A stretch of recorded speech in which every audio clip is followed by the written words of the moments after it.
And none of the news. Members of the International Association of Machinists and Aerospace Workers, or IAM, at Bath Iron Works have a new contract this morning.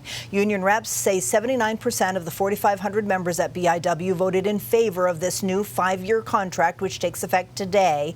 The agreement includes a 17% pay increase in the first year, followed by 4% increases each of the next 4 years. The union also says the workers made no concessions and gained stronger protections against outsourcing, as well as new technology and AI. BIW President Charles F. Crew also released a statement saying in part that this historic contract is the result of constructive, good faith negotiations. It not only provides significant wage increases, it also provides additional flexibility and long-term stability for both the employees and the company. The new agreement runs through August 24th of 2031. Vice President J.D. Vance is returning to Maine today for the second time this year. This time, he'll be in Brewer, where his visit is already drawing attention. News Center Maine's Akua Duvall has the details. For the second time this year, Vice President J.D. Vance is bringing national attention to the Bangor area. I mean, it's pretty big. Like, it's a fairly small town. Like, it's kind of cool. I don't really even care. I'm just indifferent. Vance will visit Brewer to speak at Compotech, a manufacturer of military armor. As of Sunday, his office had not announced exactly what he plans to say, but his choice of venue has some people wondering if he'll address manufacturing and the economy, two issues they say matter to this part of Maine. Manufacturing in Bangor is kind of a failing field right now, in my opinion, so I would love to see him talk about how we can address that. I honestly hope that he can get some sort of push to get all these mills and everything else that's shutting down open back up. For others, concerns go beyond the factory floor, their focus on the future of Maine's economy. Economy. I think economic issues are really important and that it would affect us here in Bangor. I think the economy in Maine in particular needs a little bit of a revamp, especially with our youth leaving so often. During his last visit, Vance spoke about alleged fraud in Maine's Medicaid program is going after fraud hard and campaigned for former Governor Paul LePage's congressional bid. The appearance drew both supporters and protesters who gathered outside the airport. Though we don't know exactly what Vance will talk about, we can be sure his visit is a conversation starter for the area. I think it's awesome, representing a small town, and I don't know, I'd like to see him too.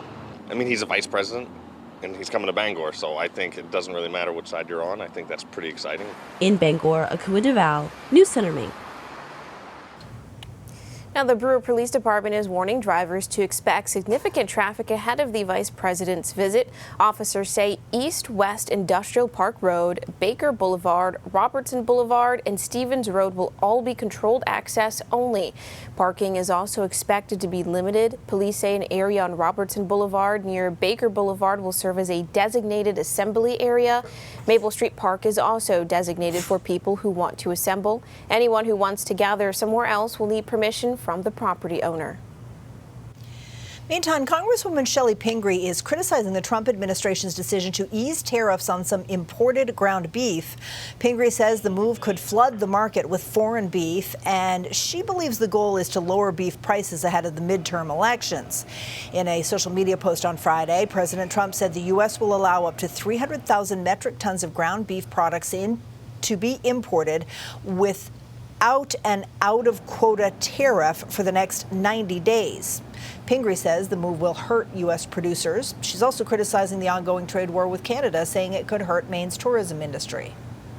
He's just trying to depress prices for a little while and going against completely his argument that we should have tariffs that advantage American manufacturers and American growers. At the same time, all the tariff talks fell apart with Canada. So here we are in Maine. Anytime they raise the tariffs in Canada, and now he's going to put a 50% tariff on a whole bunch of different goods, it creates huge problems for us in Maine. We did reach out to the USDA for a response to Pingree's comments and are waiting to hear back.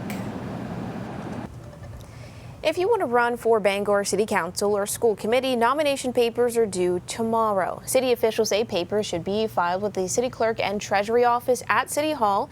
And then Wednesday at 5 p.m., a drawing will be held in the council chambers to determine the order city council candidates will appear on the ballot.